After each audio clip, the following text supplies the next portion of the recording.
As a race fan, I always wanted to step foot into an old racetrack where NASCAR does not race no longer. The smell of the past historic fresh air is just amazing, and I don't know how to describe it really in a way. The Rockingham Speedway, formerly known as the North Carolina Speedway, is a racetrack located near Rockingham, North Carolina. The track opened up as a flat 1-mile oval on October 31st, 1965. In 1969, the track was extensively reconfigured to a high-banked, D-shaped oval just a little over a mile in length with 22 degrees of banking. NASCAR ended its run here at the Rocks in 2004, but the series returned in 2012 and 2013 with the NASCAR Gander Outdoors Truck Series. The Truck Series did not return the following year due to financial struggles, but the American Sim Racing Series comes today to bring racing back to Rockingham for the first American Sim Racing throwback race of 2019. It's a Sam Maxwell Customs Rockingham 125. Hello everybody, I'm Tanner Sharp, and alongside me in the booth this evening is Mr. Peter Short. Joining us in a little while will be league organizer Jim Foose, and back in the production truck is Mr. Carlos Acosta. Peter, welcome to Rockingham. I love coming here on iRacing all the time. Such a historical racetrack. I love watching the YouTube videos of the past NASCAR races. You've driven here at Rockingham. What's it feel like to you here at Rockingham? From my understanding, it's bumpy, but it's also a little bit of a roller coaster ride.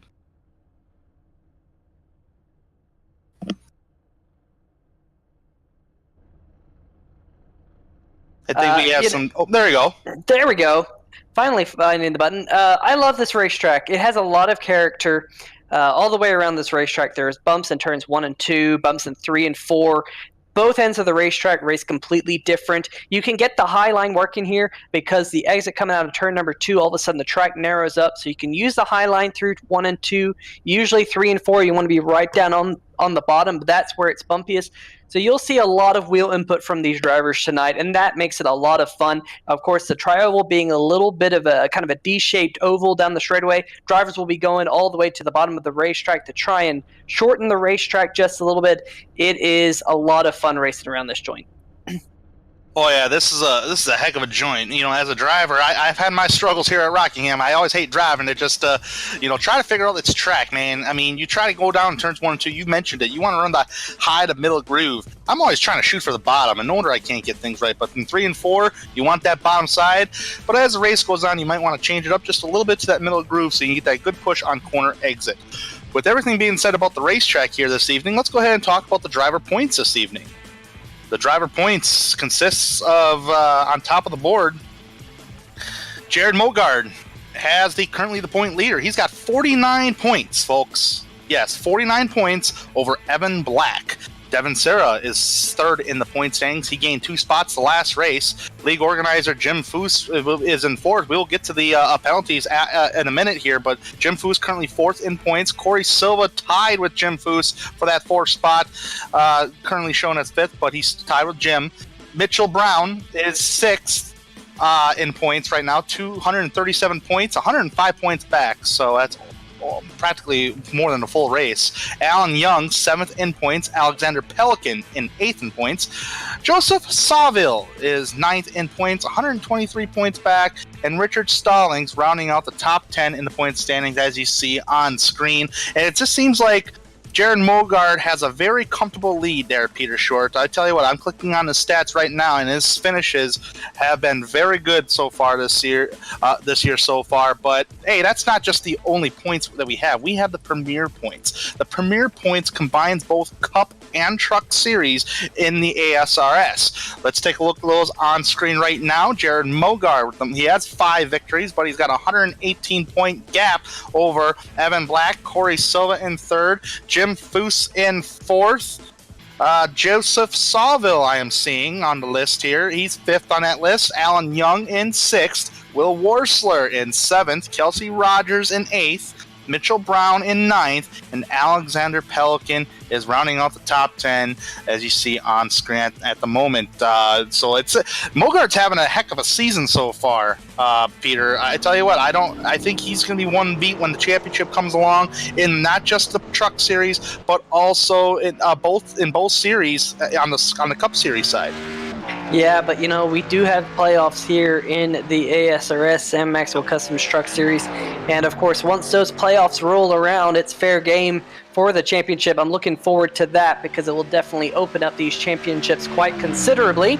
But one thing we need to mention, as of course these drivers are now out there in qualifying, is the penalty report. 2 drivers are currently serving a 1-race suspension. One of those drivers is driver number 36, Ty Hester, and the other one is joining us here in the booth, Jim Fuchs, driver of the number 42, at least typically driver of the number 42s. Jim, a tough break for you and your points total, your points tally, but nonetheless, I'm glad you're in the booth here with us tonight. Yeah, I'm really happy to be up here with you guys, and I'd rather be down driving the Menards Toyota tonight, but happy to be up here and hope we can give a really good show. Well, absolutely. We saw earlier this week you had a hot rod.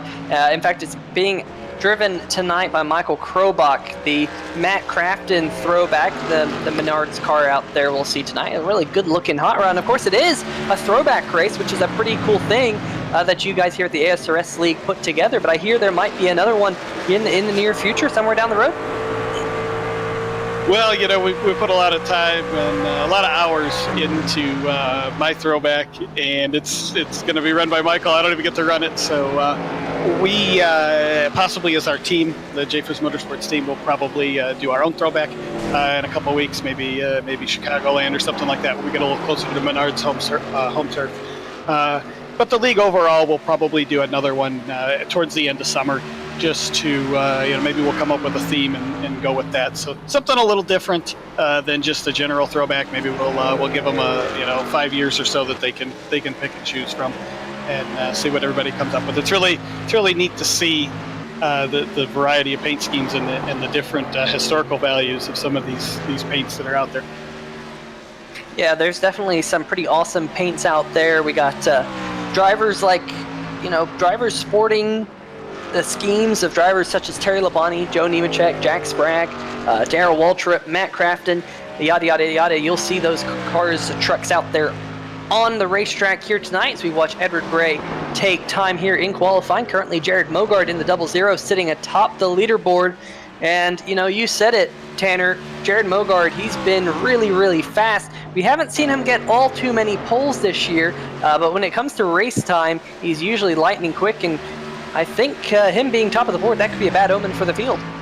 Oh, yeah. You may not rack up the poles, but a lot of the times some drivers who are really good during race trim don't qualify very well in qualification trim at all. They just mostly focus on the race trim, and that's what wins them races is their consistency and what they're focused on. The man has only led 246 laps so far this season in 10 starts, and I'd say that's pretty good so far. Last 2 races, he didn't lead any laps, if anything, 2 at the most, which is at Charlotte Motor Speedway on May 14th. But hey, his top 5 consistency is just there, and if he keeps this roll up, man, he will be a threat for that championship once the playoff starts for sure. So qualification still going on at the moment on screen. Right now, that would be Will Worsler hitting top of the board over Mogard. Look at that, Will Worsler. We know he's fast in qualification trim. It's just a matter of putting the beginning, the middle, and the end of the race together, Peter. Yeah, we've definitely seen some issues with that recently, and good run there for Sam Maxwell. Of course, Sam Maxwell is the sponsor of the Truck Series, Sam Maxwell Customs, and he's also the sponsor for tonight's Sam Maxwell Customs 125 here at Rockingham Speedway, so good to see that number 98 up front. And Jim, Sam does a fantastic job for the league here, puts up a decent amount of money, and also has a fantastic product. I know that you've had some of those Sam Maxwell products yourself. Speak to what Sam does for the league and what he does for the iRacing community in general. Well, yeah, Sam is just an incredible asset to our league. We have like $3,100 in prizes at the end of the year, and I believe over half of that is Sam Maxwell Customs products, whether it's wheels, the new Speed Pods product that I did a little testing with and actually have right here for me tonight. Helps me flip through some pages of information here on the screen during the race. So normally use it as a brake adjuster. Tonight we use it as a data adjuster. So that's really a lot. And he just, what he brings is just a totally different outlook on racing and sim racing. He wants this to be a legitimate sport. and he really has poured a lot of time, money, a lot of mental thinking about ideas, and just brainstorming has come with conversations between Sam and I. I mean, he came up with the strike rule. You guys mentioned about that a little earlier, and I think we know where I stand on that one right now. But it's been great with getting the cautions down. So that's something that he came up with and designed around the league, and just little things like that. And then you throw in the monetary investment and just the amount of input that he puts into things. I mean, Sam is invaluable to the league. We couldn't do it without him. I mean, we would probably be not broadcasted here on 3 Wide TV, and probably half the field size that we have if we didn't have that. Yeah, it's definitely cool. As you see, that Sam Maxwell Customs logo will flash on the top left of your screen throughout tonight's race. Go check him out, Sam Maxwell Customs. Google him. I believe it is sammaxwellcustoms.com. Go check him out. Really cool products. But qualifying is wrapping up here. And Tanner, another good run for Alex Giese. He's one of those drivers who has had some struggles as of late. Really needs to put a good run together, that number 77. It looks like Tim Knott in the 41 is still out there taking time, but that number 77 up there in the top 5 currently, Tanner. Yeah, absolutely. I mean, first off, Alex Giese, he needs a good run. I mean, 2 dismal finishes back-to-back, and his last top 10 and only top 10 happened at Dover, which was a 9th place. So this will be a good run for him tonight if he can keep that truck out of trouble throughout the night here tonight. But that number, I think you said the number 7 machine, I got a little, or not number 7 machine, but Alex Giese just needs a good run. Will Worsler, I'm sure he's going to want to work with that clean air right up front. Sam Maxwell, great qualifying start for him, just like you and Jim just talked about. A driver that I'm going to keep an eye on tonight is going to be that number 72, Michael Krobach. He's driving a throwback paint scheme here tonight. I do believe that's related to Matt Crafton. So, and he qualified 8th. So, and he was not that bad in practice. He wasn't in the top 10 on speed charts, but I think he can squeeze out a good finish here tonight if he stays out of trouble. We got about less than 4 minutes left, coming to 3 minutes pretty soon here left of qualification. Jim, if you're still available to talk with us here, as a driver in the American Sim Racing Series, I know you've raced here at Rockingham plenty of times in series in the league. What's your take on Rockingham Speedway? You're a NASCAR guy, a huge NASCAR guy. Might be one of the biggest that I've ever met. What's your take on Rockingham Speedway? Before I get to that, I'm going to be keeping my eye on that 72 of Krobach as well, because that's my truck for Iowa in 2 weeks. So we got to hope that thing doesn't get tore up, because that's one of our good shorter oval pieces, and really got to hope that nothing happens there, because I'd like to take it in one piece and get it on back to the shop, clean it up, and roll it into Iowa. As far as Rockingham, this is just a historic track. I put it right up there with the likes of Darlington and Daytona, and somewhat Indianapolis as far as historical value to the sport. Because this is the kind of track that, while NASCAR didn't get its start at, this is where NASCAR started to grow big, was at these bigger tracks. And this is slightly over a mile. It's got the high banks. It's hard on tires. I mean, it just wears the tires down. And it wears the drivers out, and it's not an easy place to drive. And the other thing is that you can't do anything to prepare for it other than test here, because there's no other track that's really like this anywhere nearby. Oh, yeah, I completely agree. I was thinking a little more of a North Wilkes-Barre as well when you're talking about your historical. But, Rockingham Speedway is, I wish they would NASCAR return there, but hopefully some racing gets there in the future. I know they were kind of working on some track updates as of 2018. But, man, what a way to come back here to do a throwback race, just like Darlington.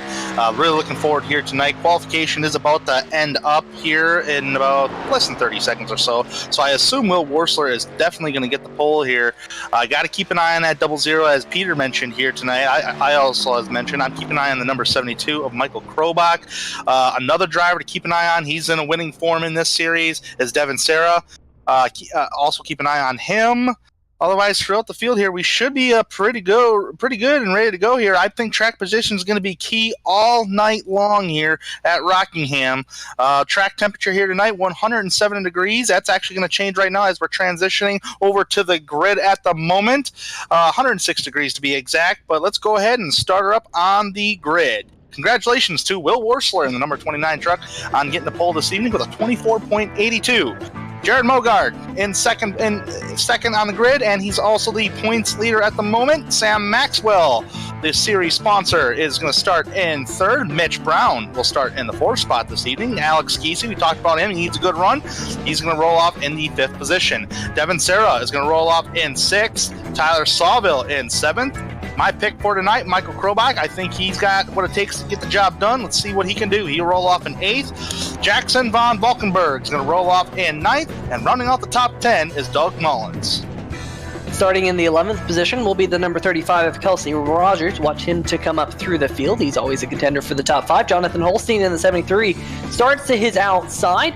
Tim Knott and Brandon Stokes make up row number 7, while Alan Young in the number 24 machine and Jared Haggerty, watch out for that number 6 Alan Kolwicki inspired machine tonight, rolling off from 16th position. 17th position will be Jason Stewart in the number 1 and Joe Nemechek inspired Toyota Tundra, and alongside him the number 93 of Brendan Krutz.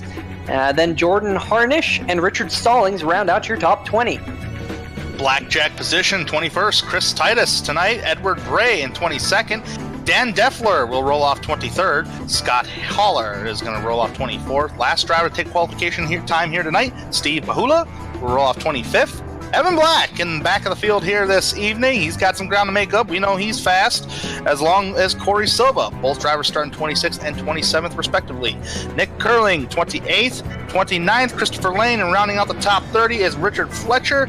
Jack Wells in 31st. And Jim Foose is up here in the booth with us this evening. So 31 trucks will start tonight's festivities, the throwback race at Rockingham Speedway. I am pumped for this race. It's like going on YouTube and watching a historical Rockingham NASCAR Cup Series race. I just like this racetrack, man, and this is just going to be such an awesome event here, folks.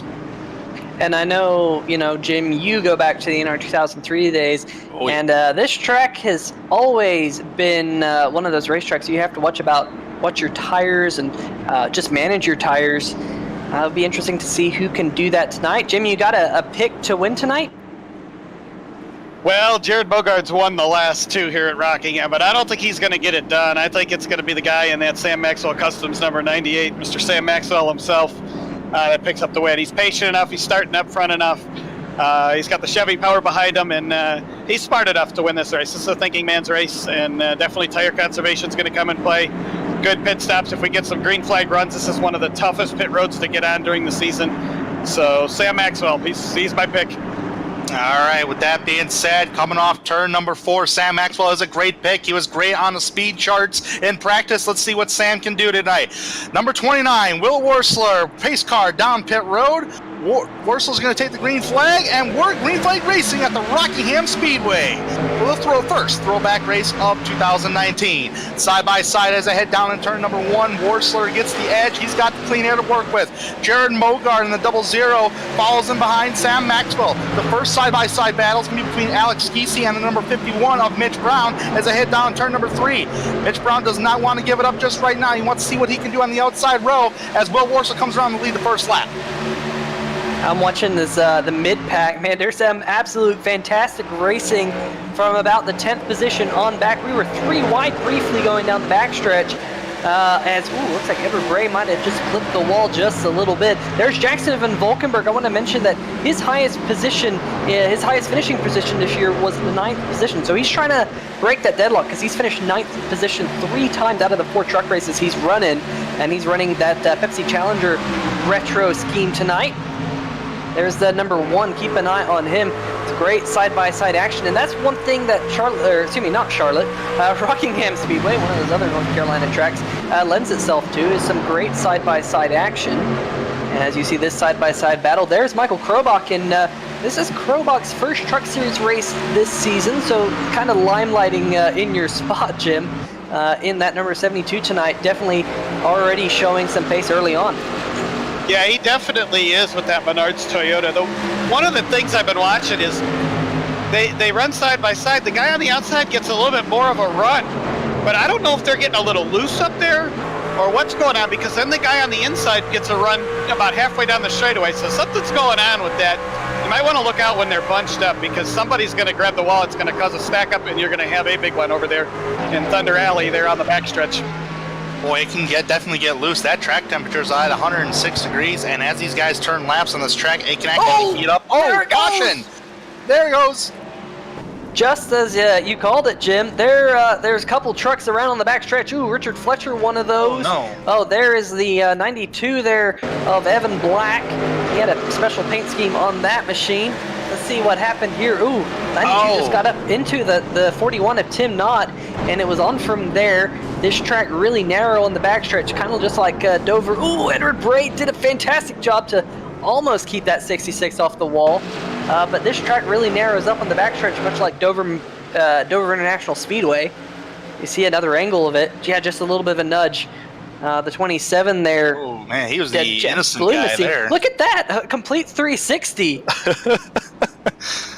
I want to get on board with Jordan Harnish. Last year we were, when I was in the race here, I went to avoid a wreck and spun avoiding the wreck. It is so slick down on the apron, and you come out of the corner, there's just not much grip on this asphalt. It's old, and I mean, it's hard to keep it straight when there's not people spinning around all over the place. So it's incredibly hard to keep going and be able to hang on to it. So some of those guys did a great job of avoiding that. Man, Jim, when you talk about that slick apron, does it sometimes feel like you're just a passenger trying to avoid an accident? You know, the best way, and Tanner, you know this because you're up north where we get some harsh winters. It's almost like hitting a patch of ice. I mean, you're just along for the ride, and you don't know which way it's going to go. You can turn it either way, and it's just it has a mind of its own. It drives itself on through it. So it's very difficult to get woed down enough and then go down on the apron and still maintain going straight and avoid the carnage ahead. Yeah, absolutely. It's a slick inside right down there, but the majority of the drivers did pit under this caution, and I assume they all came out for 4 fresh tires, and yes, they did. So, and this is not an easy pit road either, so you have to keep an eye on that, and don't speed on pit road, because pit road speed limit here tonight is 40 miles an hour. Pace car speed is 50 miles an hour, as these trucks still pace around Rockingham Speedway. And as you were saying, Tanner, it is a very tricky pit road, and we saw that out of Jared Mogard. Mogard actually slid through his pit box, and like you were saying, Jim, the inside of this track with the old surface is just so slippery. He got on those binders, couldn't quite get it woed up before the end of the pit road, or his pit box, I should say, and Jared Mogard slid all the way back from second back to currently running in the 7th position. So Mogard lost 5 positions there. He's going to have to work his way back up to see if he can get back up to the front. Definitely showed some early pace in that 00, but as did Will Worsler. Yeah, that's going to be a costly mistake for Jared Mogard. I mean, you got to keep in mind, folks, this is a fixed setup series, so every driver is driving the same setup, and what I'm saying by that is if you're going to get caught in traffic, it's going to be a handful trying to get back up towards the front. You want to try to be up towards the front where you can challenge for a couple positions, but you also want that most important spot, the number 1 spot, because that's where the clean air is at, and we have the 1 to go signal this time by, so let's go ahead and reset the field here. Will Worsler is your race leader. Sam Maxwell now is in 2nd place due to Mogard's incident on pit road. Devin Serra in 3rd. Alex Giese in 4th. Michael Krobach in 5th. Mitch Brown in 6th. Jared Mogard, there he is. He's back up in 7th place. It's not too bad of a hurt, but he doesn't want any more mistakes. Kelsey Rogers in 8th. Tyler Sawville in 9th. And rounding out the top 10, Doug Mullins. So, I don't want to throw Jim Foose under the bus, but Jim, would you like to bring him to the green here? I will gladly do that honor as we come around turns 3 and 4. So the field rounds turn 4 behind the beautiful Ford Mustang iRacing.com pace car. And here they come, still under that pace car. Pace car comes off a little late here. Pace car is off the track, field back in the hands of Will Worsler. Sam Maxwell to the outside right there, and Worsler with a great restart into turn 1. Boy, Maxwell had a decent restart as well for being the second place car, but the driver that really losing spots right now is the 77, Alex Giese, and he hit the wall coming off turn number 2. There is some little damage on that right side for Alex Giese in the 77. Driver's trying to avoid him. He's still on that higher line, trying to keep it clean as much as he can. There's another battle back there between the number 93 and the 18. That's Doug Mullins and the 93 of Brandon Kreutz. Brandon Kreutz just jumped from 13th all the way to 12th. Alex Giese went from 4th to 9th in 1 lap. So Giese's trying to keep it under control. And turn 2 is not his friend right now. And you know, with Giese, if I had $1 for every time he has done that early in a race this year and bounced back, I probably could have bought my way into the race today. Hey, there we go. Well, hopefully Giese can get that to that inside row, because he is not looking good on that high side right now as they come off the corner of the racetrack. Man, he's just getting freight trained. He's getting passed by the number 9 of Brandon Stokes at the moment. Meanwhile, trying to see if there's any battles up there on the racetrack. Jim and Peter, if there's anything you guys see, please point it out. Yeah, really the first side-by-side battle is still between the 77 and the 9 of Brandon Stokes. And Giese, like you said, just trying to get down to the inside line. Really, the outside line can come in here at Rockingham Speedway. I have seen it happen quite a bit, but usually it's a little bit later in the run once these tires start to wear. This track, you load up the right rear tires so much that it usually tends to overheat down there on the bottom. So running a little bit higher up the racetrack will tighten up the trucks just a little bit. So we'll have to see if that continues to go on. Of course, he's also got that right side damage from that contact, and that is not going to help that truck, because this track, because it's so high banked, it's a pretty fast little racetrack. So downforce is actually fairly important here, and I'm sure Alex will be able to feel that right front not exactly where it needs to be. Hopefully he can get that fixed up under a pit stop here sooner or later. Doug Mullins in the number 18. Ooh, number 25, Titus to pit road. Not quite sure what that is about, but that number 25 machine is going down pit road at 40 miles an hour while the whole field goes around him. I'm seeing some pretty significant right front damage, so maybe he thinks the handling's a little off, and it's probably worth coming down pit road, try to get as much damage as he can to get fixed. Two right side tires are going on that truck right now on pit road, and I do believe the left are going on as well, so they are coming down and making some repairs on that number 25 of Chris Titus. But the driver on the move since the restart, he's actually catching second place. Devin Serra is Jared Mogard, man. That guy's been on fire. He blew past Sam Maxwell about 5 laps ago, and he's showing no mercy out there. He's showing that mistake was, not really a mistake. Yeah, he's lightning quick right now. Looking at the lap times, that number 00 is about a 10th and a half faster than Will Worsler that last time by, and over the last 5 laps he's averaged about a half tenth faster than that number 29 machine. So that 00 is flying up through the field. Keep an eye on Jared Mogard, at least for now. There's still a long way to go, still over 100 laps. This race is just now starting to, these drivers starting to find a little bit of a rhythm. This race finding that rhythm as well, as you see the number 6 there, Haggerty and Tyler Seville in that Terry Labonte-inspired number 11 machine. Cool to see that, as he's also got the 93 to his inside. It's a pack of wolves right here that we're just racing side by side. Looks like they're fanning out right now. That's a great looking Terry Labonte paint scheme. Kind of looking all throughout the field here. Another driver that's been really making noise. We haven't talked about him yet in this race. Number 94. He's on screen right now, putting the pressure on Jackson Valkenburg. That is Corey Silva in the 94. Started 27th, already up to 14th, and looking for more just in the first 19 laps of this race, as we just completed lap 19. We're now on lap 20. And Valkenburg's actually lost position since the start, so it's a slow start for Valkenburg, and it's a fast start for Silva. One of the battles I'm watching, I've been watching back here towards the back of the teams, the 88 of Dan Deffler, as well as the 73 of Jonathan Holstein. Both of those guys, it's interesting, they're sponsored by local businesses that have stepped up and become sponsors on their vehicles, which you're going to see a lot more of that as the season progresses. But Dan Deffler has had his hands full with that 88 He's been loose, he's been tight, he's been sliding all around the place. They've gotten away from the pack behind him a little bit, but you really see that here, where the driver makes a difference, and you can get away from a pack by running a nice, steady, consistent line. EC's dropping back there towards it's 17th right now. He was in the top 5 about 10 laps ago, so he's making his way back here with these guys, and they got a nice little battle going on. Yeah, they definitely do have a little battle going on. Uh-oh, we got trouble on the back straightaway. Number 18 coming up the racetrack. Got to be careful right there. Man, that's very frustrating for other drivers, but good eyes by all 3 of them. The 88 of Dan Deffler, Giese, and Jonathan Holstein. Here's the replay of this. That was number 18 of Doug Mullen. Oh, little contact.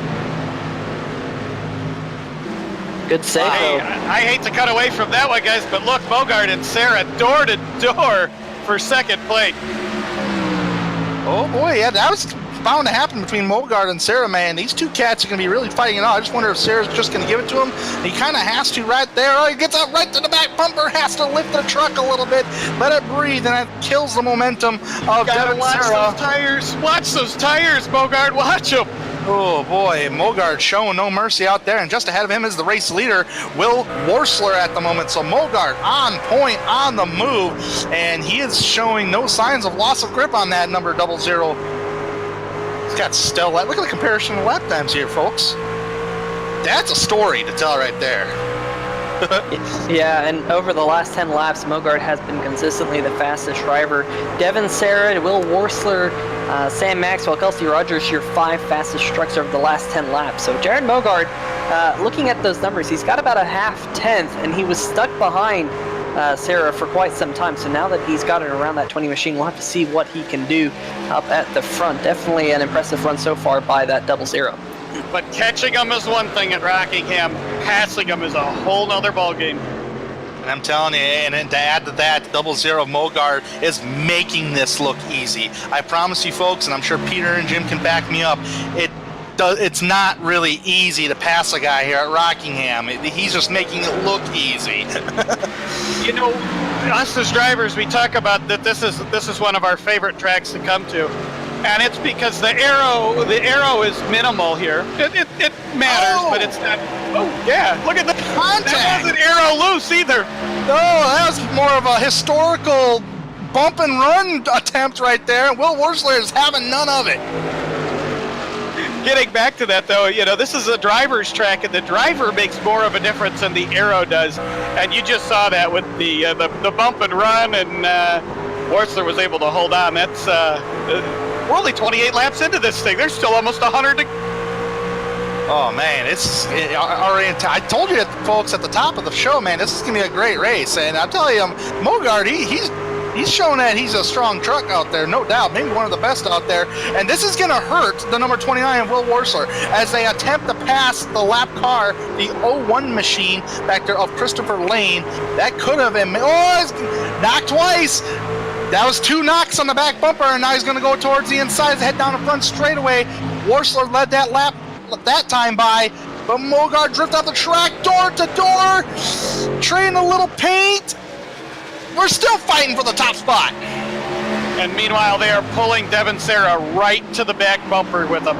Devin wasn't that far behind, but he gained a little bit there because running side by side is so hard. The inside guy has to cut his momentum. Look at it is so slick down there on the inside, but the outside, well, it has a little bit more momentum. It's the longer way around, so it just kind of evens out. Now you get 2 guys that are dead even. They're still dead even when they come out of the corner. Ooh, Peter, I gotta catch my breath. Yeah, and just like that, Mogard slides back to 3rd position. Now he has to kind of, figure out how to get around Devin Sarah, just kind of calm down, cool down those tires just a little bit, reset and go after the top 2 once more. But Kelsey Rogers in the number 35 machine, he's been really quick, and he's starting to close in on this lead group as well. So keep an eye on Kelsey Rogers just out of your screen. He qualified 11th and already up to 4th position here, 32 laps in. Yeah, hey, it's not too bad for Kelsey. He's keeping a clean race. He's catching those 3 cats up towards the front little by little. But if they start battling it out again like they were, Kelsey would catch them. We'll have a 4-car pack for the race lead. But Mogard's just trying to regroup right now behind Sarah and Worsler. See what he can do. Maybe the tires have already worn out. Maybe he's worn out the tires to where he can't do much with it right now. But we'll have to see. He pulls up to the back bumper of Sarah right now. Gives him a little bump to the bumper there, at least from my camera angle, unless there was a no contact that he received. But, man, he's been on that back bumper. Yeah, and of course, Corey Silva being back around the 12th position, that's a little bit far back for Corey Silva. He's running that Jack Sprague-esque paint scheme here tonight. Pretty cool-looking race truck. But he wants to be a little bit higher, trying to get around that number 9. He looks like he is going to stay ahead, at least for now, set his sights on Tyler Seville, who is currently running in the 10th position just in front of him. Quite a few truck lengths between those two, but, you know, we talk about it, we talked about it earlier, just tire wear is a thing here. You have to watch those tires, so as this run continues to go on, I expect to see some comers and goers throughout this field. Well, I tell you what, Corey Silva is definitely coming, and he might be one of those drivers at the end of the race that might join Worsler, Sarah, and Mogard before this race is over with. A driver that I've been watching that I'm surprised he's not moving up throughout the field as fast as Silva is, and that's Evan Black in the 92 machine. He's back there in 16th position, and he started 26th. And it looks like, yeah, I got a report he was revolved in the last incident, so, I mean, don't know if that damage in that lift rear quarter panel is playing a factor. Not 100% sure, but we'll keep an eye on his progress as the night goes on. Up towards the front, we got Kelsey Rogers. He has caught the top 3 guys right now. Only 4/10 off. Yeah, and Kelsey Rogers has been over a 10th faster than Devin Sarah, Jared Mogard, and Michael Krobach over the last 5 laps. So one thing here at Rockingham, because tire wear is such a big deal, looking at the last 5 lap average, looking at the last 10 lap average is such a big thing here. It really tells you who is coming and who is going throughout the field. It's definitely one of the tracks that you can watch that and really learn something about drivers and their strategy for these races. I'll tell you what I'm learning. Mogard is not afraid to get that bumper right up on the rear bumper of somebody. And I got a feeling when he does touch somebody and gets them out of the way, we're going to have us a cat fight at the front because it is very hard to hold on. So you see now the 4th truck there, Kelsey Rogers. In the report, the 29 machine tapped the wall. Sorry to interrupt Jim Foose there. I don't know if he did. It was a kiss. I'm not seeing apparent damage on the number 29 machine at the moment, but I think it was maybe just a kiss. He just narrowed that thing up a little bit to make it squeak through a little bit better later in the race. Oh yeah, I don't know how often you want to keep flirting with that outside wall, especially off turn number 2. Turn number 2 seems like a very hot spot for these drivers here tonight at the moment. But Jim, you're a NASCAR historian. You know the NASCAR history. Did you come up with a quick trivia question before tonight's festivities? I did. I actually came up with 2 of them, so we'll do one now. We'll save one for a little later in the race. All right. So Rockingham Speedway, and that's what it was called when it hosted the NASCAR Gander Outdoors Truck Series in 2012 and 2013, held 2 races. Who are the 2 drivers that won those races? Should I answer them now? Should I do it halfway? Since there's 2 questions. All right. What's your second question? The second trivia question, and you guys are going to want to do some homework on this one, is the final Xfinity Series winner at Rockingham Speedway. I'm sorry, it might have been the North Carolina Motor Speedway back then. Who was that whenever the Xfinity Series last raced here? So we'll stay tuned. Maybe our viewers will chime in over on the live chat. We'll see what goes on. All right. Well, you hear, folks, on lap 62, we will find out those 2 questions. Who won those truck races and who won those Rockingham races on the Xfinity Series side. Very good questions, Jim. Nice job. Well, I'm going to tell you that there's some pretty interesting answers, so pretty good. Up towards the front, not too much has changed. Maybe we should, yeah, good idea there, Carlos. Carlos gave me a good idea. We should go through the field here. Will Worsler on top of the board. Oh, you got trouble? Okay, I'm sorry. I thought we had trouble on the racetrack, but nonetheless, actually, before we go to the top 10, look at this battle for the top spot, though. Sarah tried getting underneath the bumper of the Will Worsler. Now that backed up. Mogard actually bumped him on accident coming to the back straightaway. Devin Sarah tried getting underneath the number 29 of Will Worsler, and it did not work. If he would have stuck that thing right in there, he would have clipped the left rear quarter panel of Will Worsler. So good thinking on Sarah's part, but it did back up the momentum of Mogard and Kelsey Rogers. Good thing they did not attempt to try anything there. So man, it's been some good action with the top 4 guys, so only separated by 0.4 of a second. Jared Mogard, every time I want to try to talk about something here, something happens between these top 4 drivers. Mogard trying to get underneath them. I think that bottom lane has kind of gone away if you want to try to make a pass on somebody. The tires are just flat out too old right now. And oh, give him a little shot in the bumper. He is not afraid to use that bumper like Jim Foose said here tonight, folks. Mogard, man, he's not intimidated by Rockingham. No, he's definitely putting that front bumper to the back of Devin Sarah, just trying to find that little gap to make that move. It just doesn't seem like he's able to get the run up off the corner to get to the inside of that number 20 machine just yet. This is one of the racetracks where you can get wheel spin coming out of turn number 2 just because of the way that the car unloads itself if you get the power down just a little bit. Here's Tyler Seville and the 24 Alan Young, those two drivers battling it out. This is a battle back for the 11th position, and that number 24 just took it from the number 11, so Seville is going to drop back 1 spot. It's still quite a ways back to the next machine, who will be Evan Black, and I think we can finally go through the field. Tanner, take it away. Yeah, let's go ahead and go through the field here. Will Worsler has been on top of the board all night long, started on the pole, and he's been up there in the lead ever since, led practically every lap so far. But he's been feeling the pressure from the guys behind him, such as Devin Sarah. Devin Sarah started 6th. He's remained in the top 10 all race long, and he's trying to fight for that top spot. He tried getting it earlier, but he had to back out of it. Jared Mogard's probably one of the most aggressive drivers here tonight, and for all the right reasons. He believes he has the truck to win this race here tonight, and he started 2nd, and he's currently in 3rd. Had a pit road mishap on pit road, but he's showing that never even happened. Kelsey Rogers started in 11th place. He's currently in 4th. He's caught these guys due to their battling, and he's still kept in their tracks. He has not attempted to do anything with all 3 of these cats just yet, but he might be involved with a good win here tonight, or maybe a solid top 5 finish. Keep an eye on Kelsey Rogers. He definitely would need it. Sam Maxwell, series sponsor, he is in the 5th position. After starting 3rd, he's been in the top 5 all night long. Been very quiet in the top 5. Probably the most quiet drivers in the top 5 here tonight. Right behind him is Mitch Brown. After starting 4th, he's currently in 6th, also having a very quiet night. Jared Haggerty has made some noise throughout the field after starting 16th. He's made some aggressive moves when he needed to, and that's why he's up there in the 7th position at the moment. So good job on Jared Haggerty's part. He's currently remaining in the 7th position. My pick for the night, Michael Krobach. After starting 8th, he remains in 8th. Been very quiet in the top 10, but don't look back because Krobach might feel a little bit of pressure despite having a decent truck out there, a good top 10 truck.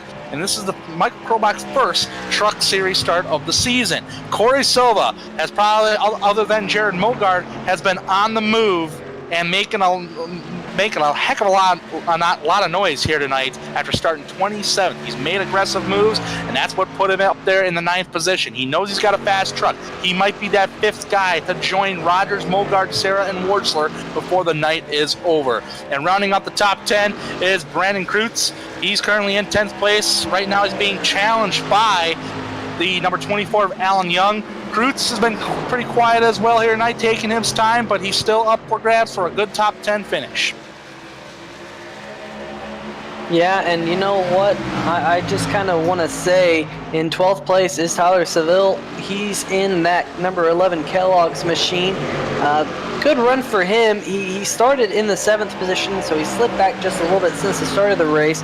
Evan Black in the number 92. He's actually one of the fastest race trucks on the circuit right now. He's slowly but surely making his way up through this field. I'm wondering if he saved his tires just a little bit because he has actually, him and Corey Silva are both the fastest trucks on the racetrack right now. He has caught the back of Tyler Salvo, so keep an eye on that number 92. Here is the 13th place car, Dan Deffler, excuse me, the 14th place car, Dan Deffler in the number 88. Kind of a solid run for him. There's no one really around him for now, just kind of riding things out, running some pretty respectable lap times down there in the 14th position, so keep an eye on the 88. Running in the 15th position is Doug Mullins, and we've seen that 18 machine down on the inside of the racetrack not too long ago, down in the dirty stuff, was able to save that machine. Fantastic save. Still out there. It doesn't look like there's a scratch on that number 18, and he's just going to hopefully move forward as this race continues on. In fact, speaking of this race, we're nearing the halfway mark. We're only a few laps away, about 4 or so laps from the half distance marker of tonight's Sam Maxwell Customs 125. Look at this battle. That's Richard Stallings in the number 17 is getting really close to that outside wall. He's got Nick Curling right in front of him in that number 45 coming out of turn number 2. Got a great run running and using that high line. Maybe that high line all of a sudden starting to come in here at this racetrack. Going to dive down to the inside, and he's not able yet to make that pass. Got a little slippery down there. And Jim, I think this racetrack is all of a sudden starting to get a little bit slippery. I'm starting to see some back end starting to come out a little bit up off these corners. But that's what to be is expected here. Yeah, definitely. You know, under the sunlight, and then the tires wearing out, it's just bound to happen that the grip is just going to go away at some point. Wanted to bring up one point whenever we were talking about Mullins there a minute ago. If you notice Perky Pints on there, that's an app to find craft beer. And it's available in the Apple App Store as well as the Google Play Store. So it's pretty cool that they have that available. So if you're a craft beer person and want to locate some around you, use the Perky Pints app and you'll be able to locate a good craft beer. That being said, everybody, we're coming to the halfway point. Will Worsler is probably going to lead it. He's catching lap traffic. He's right now catching the number 80 of Jack Wells as we are coming to the halfway point. Nothing too much. It kind of got separated with the top 4 drivers at the moment, maybe with the exception of Rodgers on the bumper of Mogard. But we got a couple track trivia questions for you folks. And Jim Foose asked the questions here tonight. And one of those questions was who won the Truck Series races back in 2012 and 2013? I'm going to go ahead first here, Peter. I'm going to go ahead and I know one of them was Casey Kane. I think that was the first one. The second one, I don't know, Crafton maybe? Who do you got, Peter? I thought the second one was won by one of those young KBM drivers, but I think I remember. I can't remember. I think it was between one of the KBM drivers and Kyle Larson. I think Larson might have won it in the end. So I'm going to say Casey Kane and Kyle Larson. Well, the right answers, and I believe they were both Turner Scott Motorsports trucks, was Casey Kane in 2012 and Kyle Larson in 2013. So Kyle Larson, the most recent NASCAR winner here at Rockingham. Okay, that's a pretty good. That'll add on very nicely to Larson's resume. Man, this track I think would be a Kyle Larson type racetrack with how slippery it is, you know. But that's definitely really cool. I really hope that NASCAR can come back to the Rock at some point here in the near future. So, oh, look at that, the number 93 and the 11. Those two drivers getting really close to each other on the racetrack. Cruz washing up the racetrack just a little bit there in number 1 and 2. Maybe the right front on that machine is starting to fade away as the fall off has been immense. I'm looking at some of these lap times out here. These drivers running about a second and a half slower than they were at the beginning of the run. So that's a pretty impressive fall off on a only mile racetrack. And just to get it quickly out of the way here, there was another trivia question regarding the NASCAR. Oh, number 11 bounced off the wall. Salvo off turn number 2. So far, so good. And the Kellogg's truck that he's driving tonight in the Toyota scheme, or Toyota driving tonight. But Jim Voos asked a question regarding the Xfinity Series. Was it the last Xfinity Series you asked, Jim? Yes, that is correct. The last time that the NASCAR Xfinity Series raced here at Rockingham Speedway, the winner was Mark Martin? I'm going to go with Mark Martin. Oh, that's Martin a was good. pretty That is Mark that Martin is a was good dominant guess. back in the day. That is a good guess. I'm gonna go maybe even a little bit earlier than that. I'm gonna say Darrell Waltrip. Well, it's a good thing we don't have any money on this one because neither of those guys, a little younger of a guy, to pick up the final Xfinity Series race win, and that is 2010 Daytona 500 champion Jamie McMurray. Ah, Jamie Mac, little Jamie baby. Ooh, we got the 45 in the outside wall. Oh no, that would be Nick Curling. He caught it off turn number 2 there. Currently in 18th position after starting 28th. That's actually a very nice paint scheme, but I don't want to... Oh, he almost hit it on entrance to turn 1, too. We don't want to beat it up anymore, Nick. And turn 1 all of a sudden does tend to just jump out at you because of the way the track flares. This side-by-side battle, Tim Knott and Alex Giese. It's been a tough night for Alex Giese. He qualified up near the front in the top 5, but he has slid back to the 21st position. The 22nd position now, as Tim Knott has slid by, and now Giese is the last truck on the lead lap. I would think he is hoping to see a caution. Really, Giese's truck hasn't been the same since he smacked the wall coming out of turn number 2, probably near on 50 laps ago now. So this is a long green flag run, 64 laps since Will Worcester last pitted, just to indicate how long of a green flag run this has been. And I do expect to see these drivers down pit road probably at least one more time. I don't think they can make it to the end, but now they're past halfway. They're definitely well within their window at this point. I don't think they can make it 110 laps, but this is side-by-side battle for the 10th position. Number 24, Alan Young on the inside. The pit strategy will be, it's going to be you're going to need 4 tires before you run out of gas here.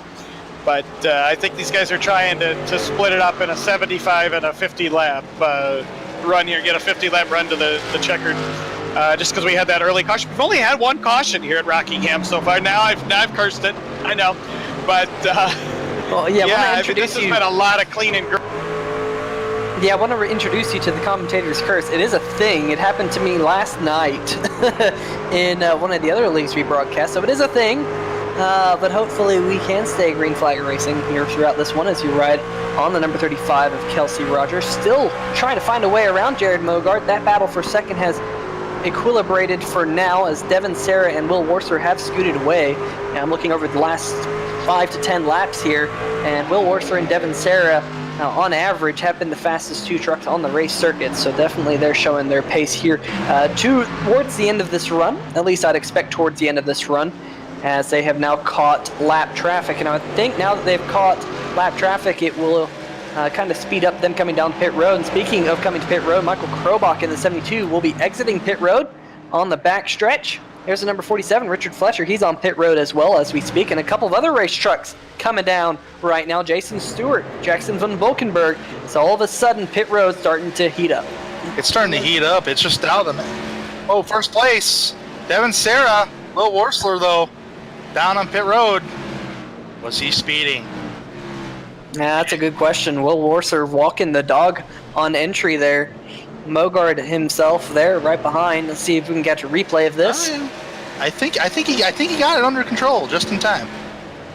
Maybe a little slower on entrance, trying to avoid that pace speed, but did he get the right side tires below the commitment box there? Oh yeah. Oh man, if I gotta say, the right side tires, no, he did not. 29 machine did not get the right sides below the commitment box. It was outside of it. That some tracks it is, some tracks it isn't an issue. Not really sure on what it does here at Rockingham. I don't think I've ever had to make a green flag pit stop here. We usually have quite a few cautions, so this is definitely something a little different for Maxwell these guys. pit road. One of the strategies that plays into this pit road procedure here is you want to be the first guy to make your last stop at a track like this, because you gain so much time with the fresh tires on the guys that are out there just bumming around on the old tires trying to log 2, 3, 4, 5 more laps, and it just kills them in the end. You make up so much time by being the first one to make the last stop. Man, it was a very close call with Will Worcester as far as speeding on pit road. Sam Maxwell is on pit road at the moment, getting 4 fresh tires. 92 Evan Black almost making contact there. with Jared Mogard. He's on old stickers right now. Yeah, and the only driver really who has yet to pit is the number 66 Edward Bray, the Harley Davidson machine. And look at this difference here, though. This is riding on board with the number 92, I believe. 92, Evan Black. I don't know what I was looking at. I was looking at the wrong thing. There's still quite a few cars out there on pit road. One of those drivers who is still out there is number 66 Edward Bray, however. Without another caution, or without a caution in the closing laps, you can stick a fork in the 92. There is no way that he makes up the ground that he is losing by staying out on those old tires. Oh yeah, I'm second to that. Right now, he's giving it up. He's going down pit road. Right now, he has no choice. He's made his bed. But if a caution comes out, that might save him.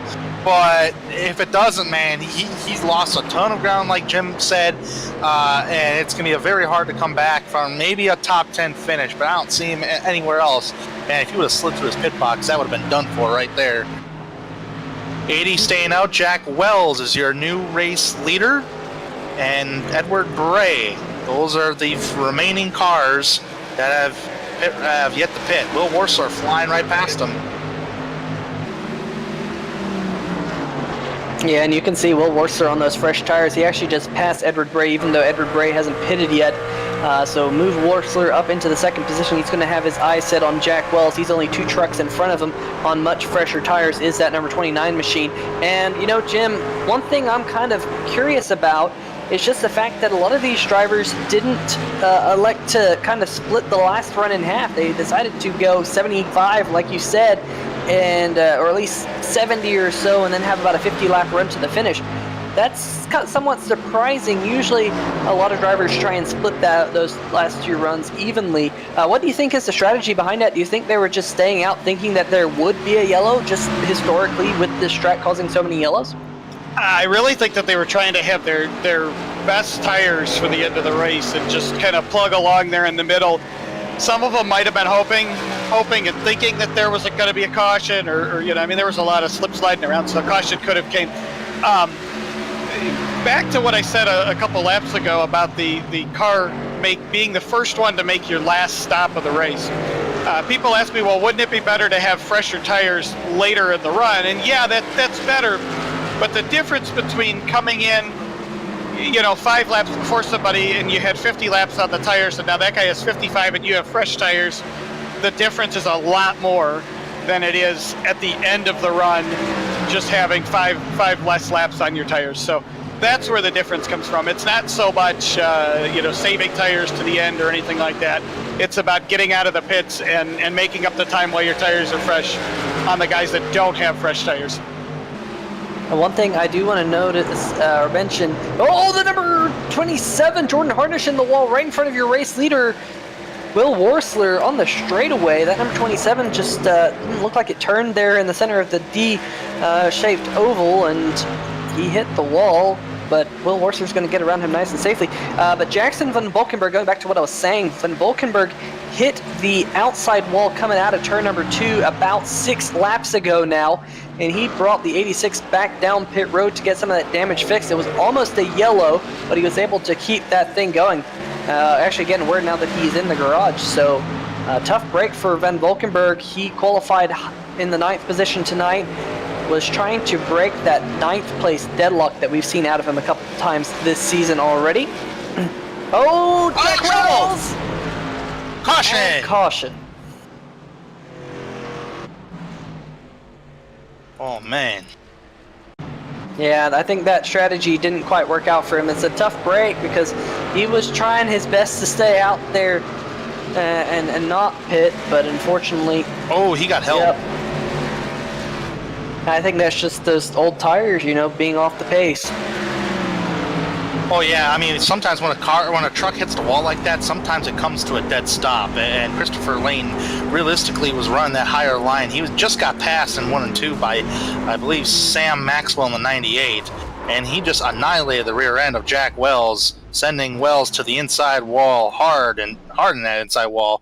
That caused him to take a tow to pit road, and probably more than likely out for this race. Yes, he is.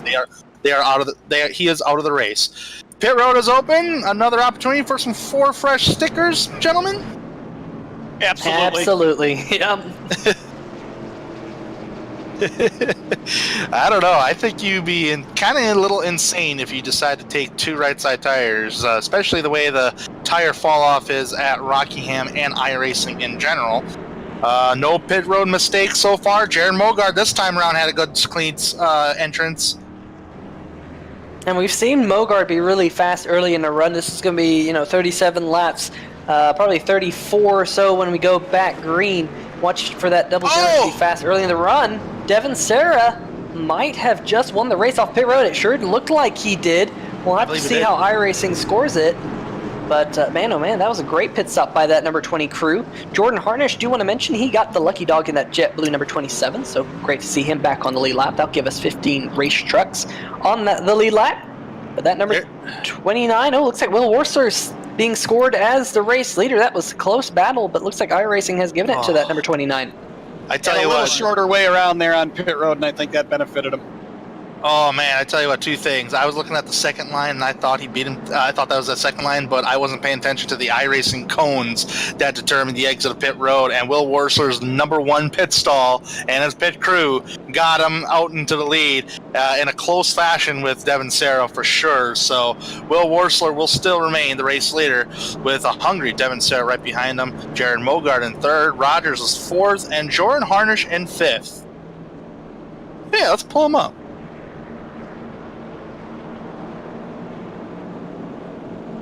Will Worsler, 3Y TV, do you have a copy? Yes, sir. Man, that was a very, very close off pit road. I don't know if I ever want to tell you how close that was, but nonetheless, you got the race lead still right now. It's been close competition. They haven't been able to get by you yet, but we're coming into the remaining closing of this race here. What do you got to do to try to hold these guys off since everybody's on 4 fresh tires? I don't know, man. I'm the first part of the race, I was really just making sure I didn't burn my stuff up in case it went long green run, which it did. And so the last part, I guess we got to kind of all let it hang out. But I mean, at the same time, there's enough laps left. If it goes green the whole way, it will matter at the end. So I'm going to try to find that balance. All right, we got the 1 to green. We're going to have to let you go here. I wasn't going to ask you another question, but we got to let you go. So best of luck the remainder of the race. Thank you. That was Will Worsler, man. Feeling a little pressure. Who knows? But so far, he's had the race lead throughout this entire race, and he's lined up ready to go on the inside row. So let's kind of refresh the field here right now. Will Worsler is your race leader. Devin Serra in 2nd. Jared Mogard in 3rd. Kelsey Rogers is in 4th. There's the man to watch, too, that I've been talking about all race long. That might be that 5th driver to join those top 4 drivers. Corey Silva, he's in 5th. Mitch Brown, 6th. Jared Haggerty in 7th. Sam Maxwell, 8th. Edward Bray, 9th. Michael Krobach rounding out the top 10. Pace car coming off turn number 4. It's going to make a dart down pit road here any moment. And it's me, Will Worsler, going to hold off the charge from some hungry drivers as we're back green flag racing at Rockingham Speedway. Everyone getting a really good start, especially that number 29 machine. But look at Devin Serra. He's going to have to try and pinch down that double zero. They're side by side for contact between those 2 trucks coming out of turn number 2. And Devin Serra will hold off Jared Mogard just barely as they dive off into turn number 3. But a little bit of argy-bargy going on here with 34 laps to go. It's go time at the Rock. Man, Mogard is making no friends out there. No, he has no friends right now. Oh man, no, he does not. He's been aggressive trying to get it, and he's going to door the number 35, Kelsey Rogers, maybe try to slow his temp on the inside road down. Rogers wants to take advantage of these fresh tires right now to try to get that track position. He knows he can compete with these cats up towards the front. The cat I'm watching right behind these 2 is Corey Silva, man. He's watching this. He probably wants to join on this fray. I hope they do not take him 3 wide because that might be a bad idea. We've seen it a couple times already tonight, 3 wide on the backstretch, and I'm sure if the door opened for Corey Silva, he'd fill the hole. Definitely, we've seen some great racing out of these 3 drivers battling it out for the 3rd position currently so far this year. Mitch Brown, he's currently sitting in the 6th position. He's had a good, clean run here tonight, worked his way slowly but surely up through the field, right behind this Jack Sprague number 94 that we ride along with right now. 35 right in front of him, Kelsey Rogers. Really, the Let first me- side. Oh, Let go me ahead. remind you guys, Devin Serra and Jared Bogard have a long history of getting into each other and having issues on the track. We go back earlier this year in Atlanta. Mogard got into the 20 of Devin Serra. We saw a little bit of payback after the race when Mogard was in victory lane. But we go back almost a year ago to Gateway Motorsports Park, which we're going to in just a couple weeks. And Sarah took it into turn 3 and just drove it in about, about 100 car lengths farther than anybody else all night. Got into Mogard and turned him. Went on to win the race. Of course, had the win taken or encumbered from that. But so that's, there's a little bit of history there. So you got to watch when they get bumper to bumper what's going to happen. One thing I do want to touch on with Jack Wells back there, it really hurts when you wreck yourself, but it hurts even worse when you wreck and collect somebody else. But it really hurts when you collect a teammate. So I know how Jack feels. That happened to me last week at Charlotte with the Sim Marketing Solutions Cup car, and it just happened to him here a few laps ago that put him out of the race. He has retired, so the 80 that was leading out for the afternoon here at Rockingham. 25 cars remaining on the racetrack. 20 of them, of these trucks, are on the lead lap. If we do get a caution and he doesn't make any contact with anything or the grass or the wall or car contact, that would be Jason Stewart. He's the first car 1 lap down. And in 22nd place would be Nick Curling, who's 2 laps down. So Nick's just got to pray for a caution to get back on the lead lap in that number 1 machine back there. But nonetheless, it's separated by 0.2 of a second between the top 2 drivers, and maybe it's going to be a 3-car battle. And I tell you what, Jim talked about the history between Mogard and Sarah, man. Will that play a factor here? Look at Sarah go to the inside. The door's going to get closed, though, so he had to back it off, and he did get the left side tires on the apron of the racetrack. Did have to back it off, but watch this. This is going to allow Mogard to close right to the back bumper and maybe try something on Sarah. Oh, man, intensity is about to pick up here at Rockingham Speedway. Oh man, that 20 is getting a fantastic run through the middle of turns number 1, 2. You saw that right there as he dives to the inside of Will Worsler with side by side for the race lead once again. Worsler hasn't really given up that lead on the racetrack so far in this race, at least not except for during a pit cycle, but now he's being challenged by the number 20. Sarah has been really hot this series. He's going to push almost right up into that number 29, but Worsler's going to hold on. There was only 0.09 of a second separating those 2 trucks his last time by. Ooh, baby, ever so close, ever so fast. Tell you what, the way these cats are racing, we're talking about a 3-truck disaster right here. These ain't cats anymore, Tanner. These are sharks going for the win. Look at this. Give me the Jaws music. Oh boy, maybe not cats, maybe they're lions going after each other right now, because man, I tell you what, that 00 likes that side panel, that number 20 on the side right there. Man, he's probably going to knock off that door one of these times. Yeah, there definitely looked like there was a little bit of contact once again between that 20 and the 00. I'm sure Margaret will only take that so many times as these laps continue to wind down. Only 22 laps to go here. This race has flown by only 2 cautions. A fantastic race to see that, when you see a race at Rockingham Speedway with only 2 cautions, it's really fantastic. Hopefully there's no more. Of course, there we go, commentator again saying things, but nonetheless. We got a side-by-side battle now for the 4th position as well. The number 94, Corey Silva's dove to the inside of the 35, clips the apron just a little bit coming out of turn number 2. That's going to give that 35 a run down the back straight as they head off into turn number 3. Look at Corey Silva, really dives it into turn number 3, finds some grip down there. That number 94 really hooking down there on the bottom there, still side-by-side for the 4th position. Man, you got to watch that line right there of the number 94 of Corey Silva, man. I'm sure he really wants to try to join that fray up towards the front. Right now, he's battling a tough Kelsey Rogers, and Rogers not giving up without a fight, man. He wants that top 4 spot. He knows he's got a truck that's capable of being up there, and he's truly showing it. But, Peter, you have to go back to all the way to 2016 ASRS, the Camping Wheel Truck Series. That's what it was called back then, for the least amount of cautions in a Rockingham race. They had 3.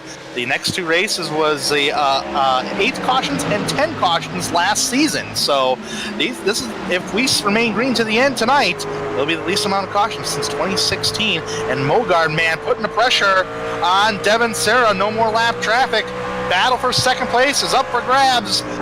This is the same spot, and Mogard's trying to get that second spot away, but this is the money corner for Serra. Oh, door to door down the back straightaway, trying to slow him down, trying to side drive, can't help it. Yeah, it's really impressive that those 2 drivers can race so close to one another and not have any form of net code or have just get maybe a little bit too touchy. They're definitely having a fantastic battle here for the second position. I think Mogard's got him here. Mogard does. Mogard able to clear him through turns number 1 and 2, dove it in there nicely, found the grip down there on the bottom, so now Mogard can set his eyes on your race leader, Will Worsley. Man, I don't know who I want in my rearview mirror right now, Serra or Mogard, man, because, I mean, Serra's putting the pressure on you, Mogard, he's been bumping you, I mean, oh man, and right now he's putting more pressure, he's going to slam the door on him, he's going to get that left rear quarter panel, no contact yet. I don't think we're done with cautions. No, I don't think we're done with cautions either. I think we're going to get a late race caution that's going to jumble the field back up. That could happen. They're certainly flirting with it. And then what do you do on pit road? Do you stay out and hope for another quick caution, you know? I mean, guys have won races that way. They've won races that way, man, but, oh, man, if a driver stays... It's happened though, Carlos. Carlos is looking at lap times right now. It's happened to where somebody spins their tires and all of a sudden caution comes out and you're the race winner. You just never know, them crazy scenarios. But me, at this point, since we had this green flag run, I'm electing tires.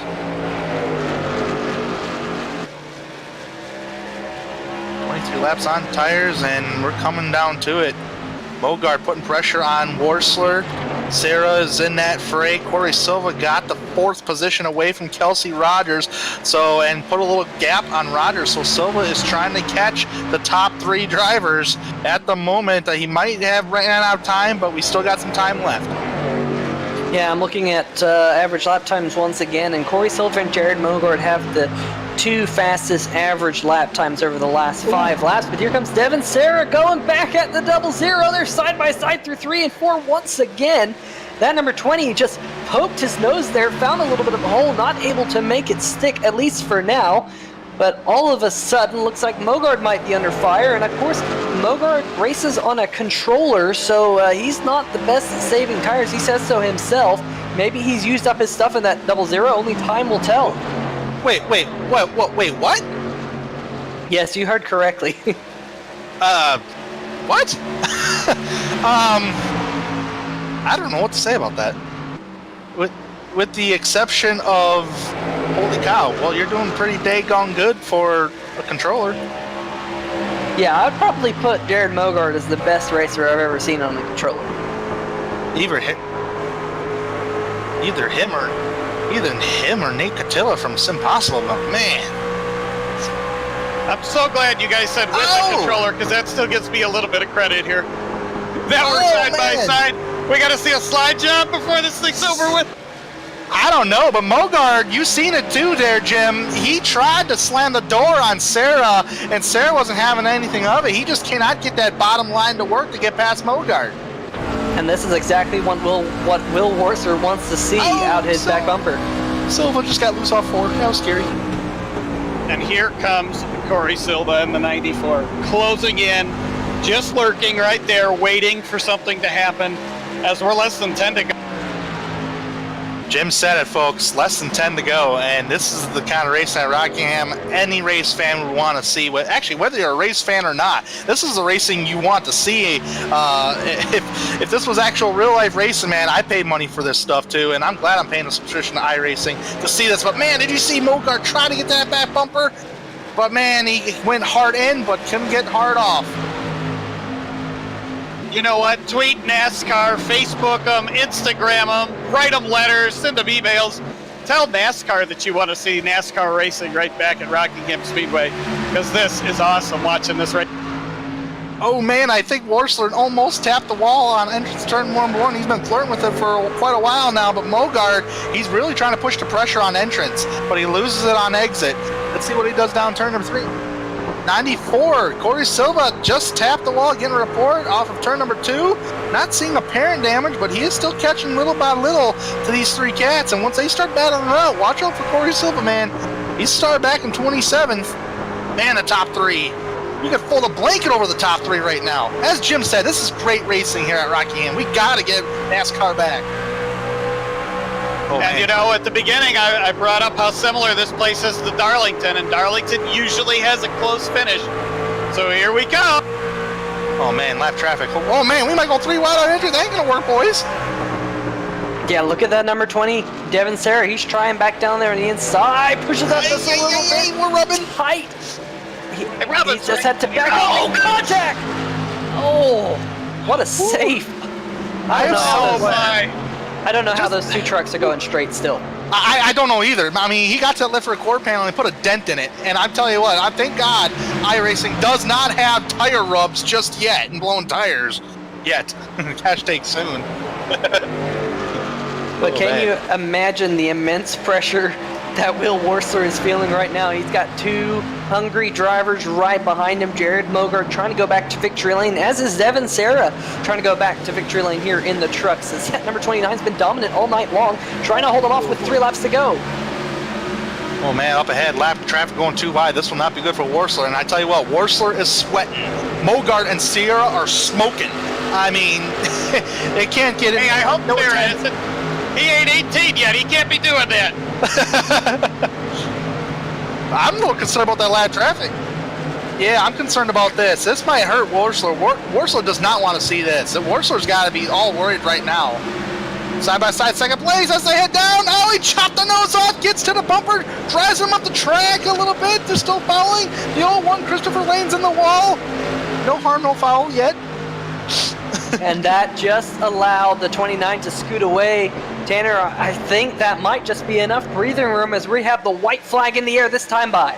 I think so. I think that did down turn number 1 between Mogard and Sarah for sure. Will Worsler, as he heads down turn number 1, laps the car right now. And I think he's got it right here. If he can get through turn 1 and 2 just fine, down the back straightaway, I think that's a little too far back to dive on. My opinion. Mogard with the run. Here he comes. With the run. Not gonna happen. I think it is. And I think he's gonna be too late as they come out of 4. Will Worsler will win the race at Rockingham, the first throwback race, and he's gonna do his spin in style right there. I think he did that intentionally. Jared Mogard 2nd, Devin Sarah in 3rd. Yeah, he definitely was running the 90s. Man, oh man, what a finish! That was a great race. You could throw a blanket over those top 3. Folks, whenever a racing league comes to Rockingham, man, normally they put on some good finishes. ASRS always puts on a great race at the Rockingham Speedway, and these guys know behind the steering wheel that they know how historic this racetrack is, and they put on such a tremendous show this evening. It probably maybe was not a side-by-side finish, but you cannot deny the kind of racing these guys performed here tonight on iRacing and in the league of the ASRS Sam Maxwell Customs Truck Series. Unbelievable. Yeah, Jim, I bet that race in general, only 2 cautions here at Rockingham Speedway. I'm sure that makes you feel pretty good as the league organizer. Definitely, that's really exciting to see as a promoter. Would really have liked to have been out there tonight at my Menards Toyota, but the rules are what they are, and we get to go to Iowa with a clean slate and start the summer months off on a good note, I think. But really happy with what we saw here tonight. These guys did a great job.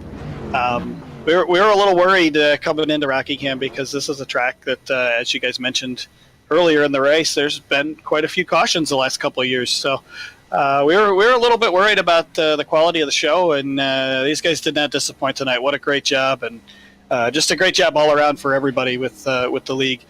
Big thanks to Sam Maxwell Customs for everything he does with the league. Todd Kirkwood with Sim Marketing Solutions as well. So really happy that those guys got a really good show tonight.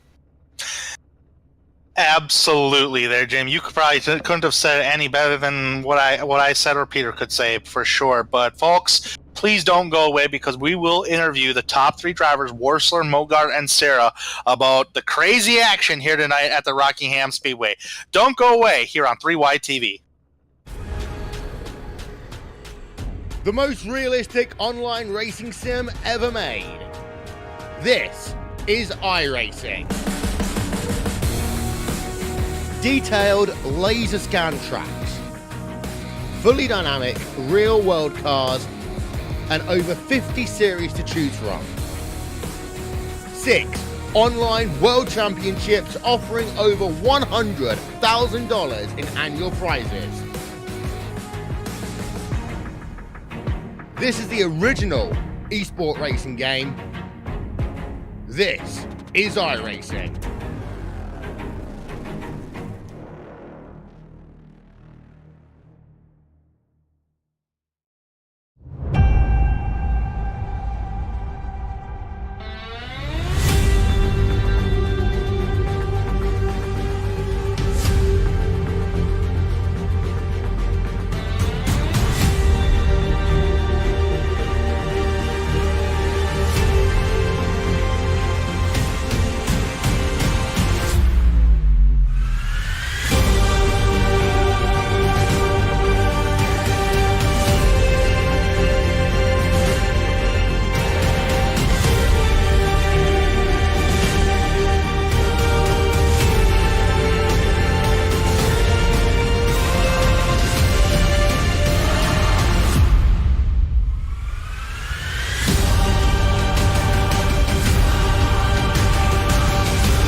Welcome back to the Rockingham Speedway for the Sam Maxwell Customs Rockingham 125 for the first throwback event of the season. We're back here, and I tell you what, that was such a thrilling finish, and we're going to get some interviews going right now. And one of those drivers we're going to talk to is Devin Serra, and Jim Foose has caught up with Devin about tonight's festivities. Had for like 3 laps. Hey, Devin, Jim Foose over here. That was quite the race. Watching you and Mogart there, probably the last 30 laps. What do you got to say about that? That was pretty amazing. Yeah, it was a great race. I felt like, we had that long green flag run, and I got through the pit stops, and I was able to hold my second place. And I lost a little bit of time to Worsler there, and I just tried to make it up the best I could. And a lot of the car was really tight all night. It seemed like I was fighting turns 1 and 2, kind of just on the bottom. And 3 and 4, I was kind of looking for lanes to go. And a lot of it was just trial and error, see what worked and see what didn't. And at the end of the day, we were able to be fast and run the top 3 pretty much all day, coming, from 6th. So, it was an awesome run. I'm really glad the way it turned out. I wish that would have stayed green there on that green flag run, because I was running a lot faster times at that point, but once we got restarted, I was still able to stay fast, but just couldn't get to the lead there. Early in the race, I brought up a couple points about this being a driver's track, and while the aero plays a little bit into it, I've always felt that Rockingham, Darlington, and even somewhat Atlanta are more driver's tracks. The driver makes a difference with the slip sliding around and having to really find the groove that doesn't wear your tires out too bad, but also allows you to maintain your momentum and speed. How was the track out there tonight? It was awfully hot, so we figured that it was pretty slick. I didn't get to get out there on the track with you guys, so I don't know. How did it drive? Yeah, well, in the beginning of the run, I was having a lot of issues with being tight. I was just trying to get back accustomed to the race and run some laps there and try and get around guys. So I was just trying to feel my way through the first part. And about midway through the run, I get a little bit loose, but overall the track was just a mixture of tight and slick, and you had to be really patient with the throttle and really wait to make anything happen. So it was not easy to pass all night, but you could do it in both lanes, and it was really cool to see a multi-grooved racetrack like that. I was, like I said, searching for lanes in 3 and 4, and I just couldn't get anything to get to Worsler. But you know, it was a fun race overall. I love tracks that I really just have to drive the thing, and it's not where we're so much, I guess, spread out, because we were close together all night. I think eventually, midway through the run to the end, we got spread out a bit by a few seconds. But overall, it was a fun race, and we got to run a lot of green flag laps. So I'd say it was a cool race to run, and I'm happy I was here. Yeah, you're one of the youngest drivers in the league, if not the youngest one here tonight. You showed a lot of patience, the patience of a veteran as you went through the race, and I talked about it in the closing laps, the history that you have with the 00, and the incidents that you guys have had over the years. Can you walk me through how it is racing with a driver that you've had incidents with before, and you both are at a track that you're kind of leaning on each other, and you got to have that trust, because you have somebody down there and they could totally lose it, or you could totally lose it under them and cause a big wreck. And also, did you ever think about laying the bumper to them? Yeah, well, every time me and Mogard get on the track, we seem to be around each other each week up in the front area, and we race each other really hard all the time. I want to beat him, he wants to beat me, and we have a really big competitiveness, and we have over the last year. So every time I go out on the track, I have a goal of beating that 00, as well as trying to get the win. So I think it's just a mixture of we were both taking care of our stuff, and we realized we had a lot of laps left early, and then at the end there we had a lot of contact, but we were just trying to maintain it and race hard to the finish, because everything mattered right there. And he was able to get around me, but I wasn't going to go down without a fight. So we're always racing competitive against each other. I have all the respect in the world for Mogard, as a racer. Sometimes I get a little bit frustrated with him, but that's all part of the racing, and I love to have a rivalry with someone like that.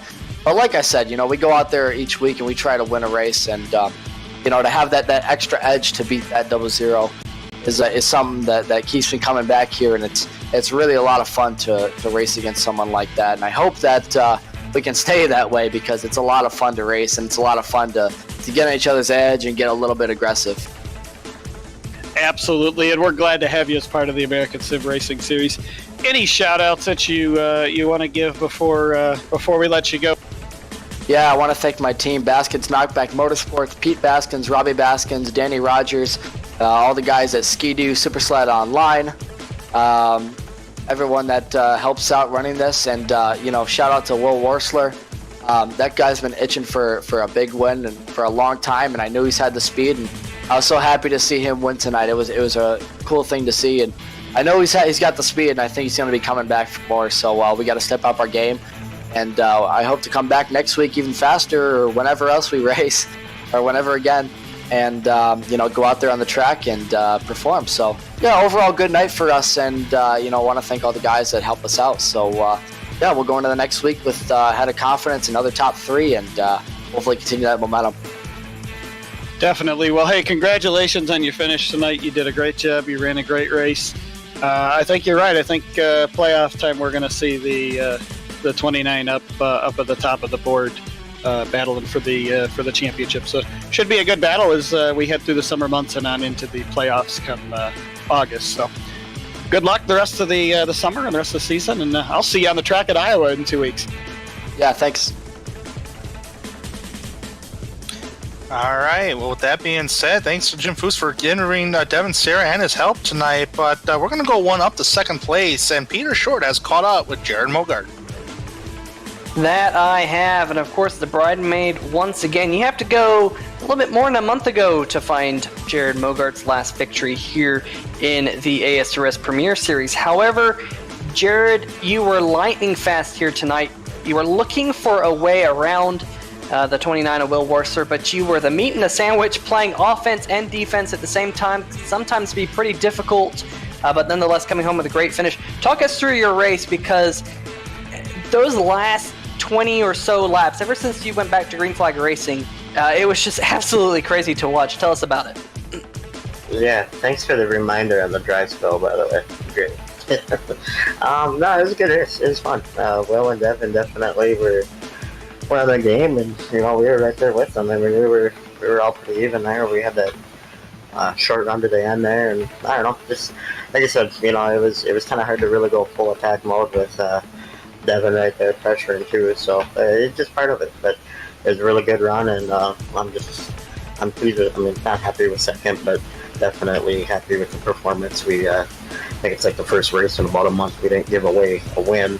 In the process, we got what we should have ran the whole race. So, we'll take it. I'm very happy with it.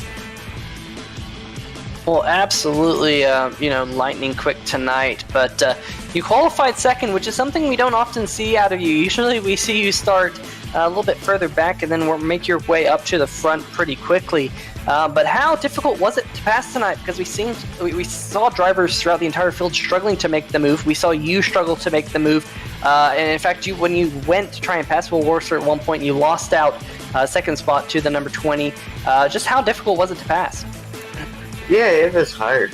We were actually just talking about it. The tire wear typically, after about 12, 15, 20 laps, the tire wear comes into play, and it wasn't until about lap 30, 35, 40 that tires really started to make a difference. So it made it hard to pass. It was kind of a one-lane track, but you still had to hit the marks, and if you missed it just a little bit, you'd get tight and open up that door. So it was tough. It was very uncharacteristic of Rockingham as far as the tire wear and how quick or lack thereof quickness they fell off on. Yeah, we saw some interesting fall off throughout the race, and we saw some comers and goers, people who saved their tires and people who didn't. We saw some discussion during the week about you running on a controller and saving your tires. That long green flag run that we did have just didn't quite seem like you had the long run pace. Do you think, or how big of an impact do you think that is, just on a week-to-week basis, you running on a controller, which, might I add, ladies and gentlemen, that's something that is near on impossible to do in iRacing, so hats off to Mogard for doing that. But what do you think you were missing there on that long green flag run? Yeah, I mean, that's where it was a little bit. I was really tight in 1 and 2. I was super tight in 1 and 2, so combination of that, I think 1 and 2 being a little tight there probably burnt the right front up a little bit. As you stated, the last was at 10 or so laps before them green flag stops. I really fell off compared to them too, and it just, it didn't feel like we burnt the right front up, but I think we did, and I think it was a combination of a little bit being a little too tight in 1 and 2 along with the controller deal, but it's definitely a disadvantage. I don't care who you are, it's a disadvantage, but you have to really study the sim and study what to do and how to save your tires given the circumstances that I'm in for myself compared to everybody else. So whatever anybody says, wheels are the way to go if you can do it. Absolutely. Well, I'm sure that going forward you'll just be as fast as you always are each week here in the ASRS and Maxwell Customs Truck Series, and also in the SMC Cup Series side. But before we let you go, you got any shout-outs for us? Yeah, I got to thank Buffalo Bar and Grill, iBuy Power Computers, Twitchy Race Reports, and everybody on the MLSRN crew. We'll keep plugging away. A win on Tuesday is coming soon here. We just gotta plug away. We'll enjoy the off week next week, and we'll be back ready to go at the Grand Iowa in 2 weeks. So we'll be ready to rock.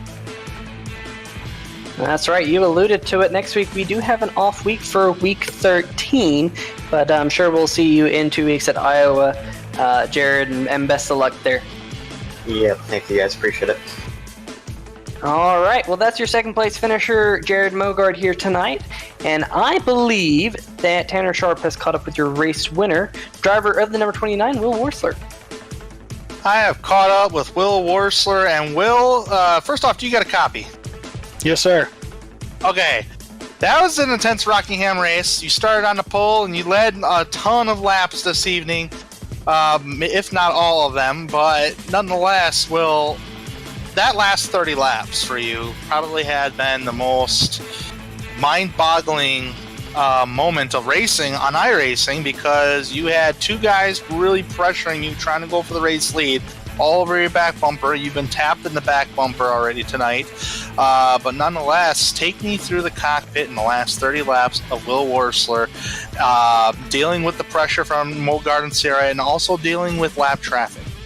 Well, my strategy was, and I'm sure I'll get reamed for this for some of my friends, but my strategy was to go slow enough to win. You know, I didn't want to burn anything up or mess up, make any mistakes. So if I saw something happen behind me with them side by side, I'd start taking it easy, which would allow them to catch back up. But I really just didn't want to mess up and take myself out, and I was going to make them beat me. And that was just kind of how I went about it, and it worked out. It didn't work out as good as I wanted it to, but it worked out. So. When you're being pressured like that from two drivers, second and third place, what's tougher, the racetrack or the competition when you're feeling pressured like that? I've learned over the years to race the track and not the cars around me. So I'd say the track's tougher. It's really yourself is the toughest part, just making sure you don't mess up under pressure. All right, Will, and you collected your first win in the Truck Series side this season. You've already collected a pole, and now you've collected 2 poles, and tonight you finally close it up the deal here tonight at Rockingham Speedway. And what a way to arc your name in the Rockingham history books. But now we're going to close out Rockingham. We have an off week due to week 13 next week on the Truck Series side, but the next track we go to on the truck side is Iowa Speedway. Can you keep your momentum going from here tonight all the way to Iowa? I should be able to do pretty good at Iowa. I would say so. How do you feel about that track? It's one of my best tracks. And simply said. All right, before I let you go there, Will, is there anything you would like to say? Thank yous, all that stuff before we let you go tonight? Yes. I want to thank Rapid Fire Graphics and Primetime Racing TV, Corey Silva, for allowing me to represent the team and my teammates. We do a good job of pushing each other to get better. My wife watches my races every week. My racing buddy Craig Stykes watches, and they both do everything they can to support me and tell me what I need to hear and tell me what I don't need to hear too. So I want to thank everybody. All right, folks, you heard it. Thank you, Will, and congratulations once again on the win. And we will see you in the next race on the Truck Series side at Iowa Speedway in 2 weeks' time. Thank you. Yep. Thank you, Tanner. That was Will Worsler winning the race here tonight, celebrating with his team on the historical track of Rockingham. And I tell you what, gentlemen, before I talk about anything else, we got to get the unofficial race results going here. So let's quickly go through those. Will Worsler gets the victory tonight. Jared Mogard will finish in second after starting in second. Same thing with Will, started from the pole and finishes the race in first. Devin Serra started sixth and finished in third. Corey Silva, what a great accomplishment. And I don't think he had a scratch, or maybe a scratch, on that 294 machine, but nonetheless, he brought it home fourth after starting 27th. Kelsey Rogers had a great showing here tonight. He finishes in fifth place. Mitch Brown finishes in sixth. Sam Maxwell, series sponsor, he will finish in the seventh position after starting third. So good run for Sam overall tonight. Jared Haggerty finishes in eighth. Evan Blacks came from 26th to finish ninth. And Michael Krobach at Menard's Vintage Paint Scheme will finish in the 10th place there, Peter. Yeah, and finishing in the 11th position is driver of the number 11 machine, Tyler Seville. 12th place was Alan Young. Jordan Harnish in the number 27. We saw him in the wall a couple times tonight, but he was able to battle things out. Remember, early on in the race, the first caution, that number 27 machine did a complete 360, didn't get much damage. He battles back for 13th. Edward Bray finishes 14th here tonight. Good run for him. Richard Stallings 15th. Dan Deffler in the number 88 comes home 16th. Tim Knott in the number 41 finishing 17th. Jonathan Holstein finishing 18th in the 73. Brennan Kreutz finishing 19th. Doug Mullins rounds out your top 20. Finishing in the blackjack position, Jason Stewart couldn't get that lucky dog like he wanted. He's going to finish 21st. Nick Curling 22nd. Alex Giese started in the top five, but immediately dropped to the back and could not recover. He finishes 23rd, 4 laps down. Christopher Lane, 24th. Richard Fletcher, 25th. Jack Wells took it behind the wall after a crash on the back straightaway, finishes 26th. Jackson Von Valkenburg was hoping for a 9th place finish or better, but he'll have to settle the 27th place finish here tonight after starting 9th. Brandon Stokes finishes 28th. 29th, Steve Bahula, and rounding out the top 30 is Chris Titus. Scott Haller finishes 31st here this evening. 31 trucks did start tonight's event. Gentlemen, final thoughts here at Rockingham. What a tremendous race, in my opinion, this was. It really brought out the great character of Rockingham, and we've seen some fantastic racing. And as I'm going to point off what Jim Foose said earlier tonight, NASCAR, you got to bring your series back to Rockingham Speedway. Just watch this race. Will go to show that it will put on a tremendous event, no matter what series you bring into it.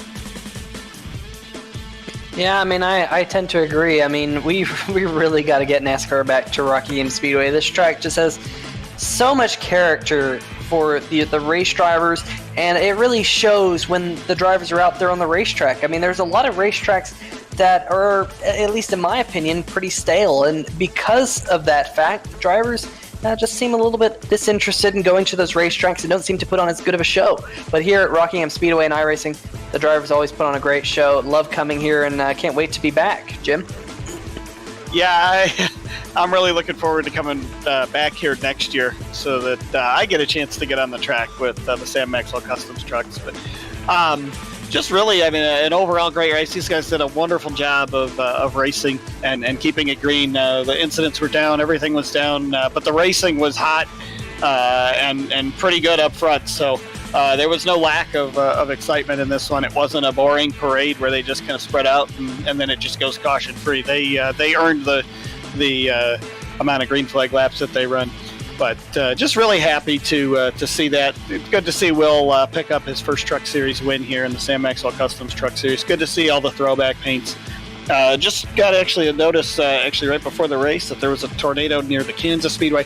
Didn't hit the Kansas Speedway, so that's a good thing. But prayers to everybody who's been affected by the crazy weather this week, including in my home state of Ohio here. So let's buckle down and hope the storms blow out of here, and this weekend hope everybody gets to go out to their local racetrack and have some fun. I know I'll be at the Sprint Car World Championship at Mansfield Motor Speedway Thursday, Friday, and Saturday, so really excited about that. Really excited to be up here with you guys tonight. Really would have liked to have been in the Menards Toyota, but we'll take this as a side gig. I guess we made lemonade out of our lemons here tonight. Absolutely. And before we let everybody go, we have to thank everybody for watching tonight's stream, and also thank the sponsors as well. Without sponsors, not a lot of this can be done. First off, Sam Maxwell Customs for sponsoring the ASRS series on the Truck Series side. Thank you very much for sponsoring the series. Sim Marking Solutions, Driven Designs, iRacing, Twitchy Race Reports, iRacingiFlag, Kirkwood Transportation, and Coffman Racing Graphics. Thank you to the team tonight.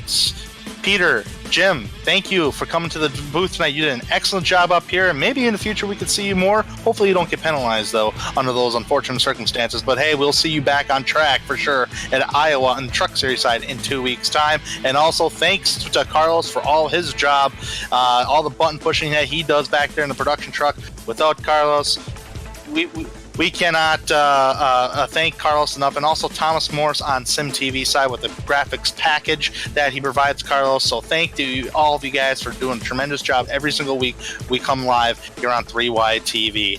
And also future events here. First one I'm going to get written down here is on the Truck Series side.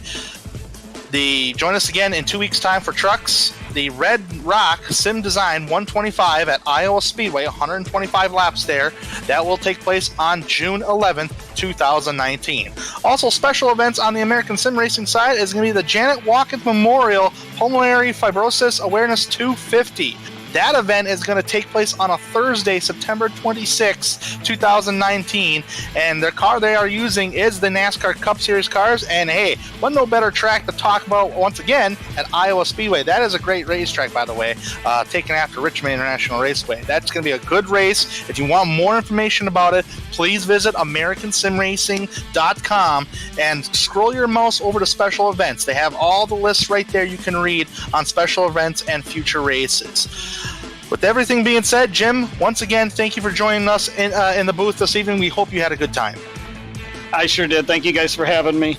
Great job you guys do every week. It's a lot more than just hitting the button and talking. You got to do some thinking. So great job by you guys every week doing this. I look forward to the next time I get to do it, but hopefully a little better. All right. Well, ladies and gentlemen, I'm Tanner Sharp, Peter Short, Jim Foose, and Carlos Acosta. We'll see you once again on a Wednesday night for more American Sim Racing Series action. Good night, everybody.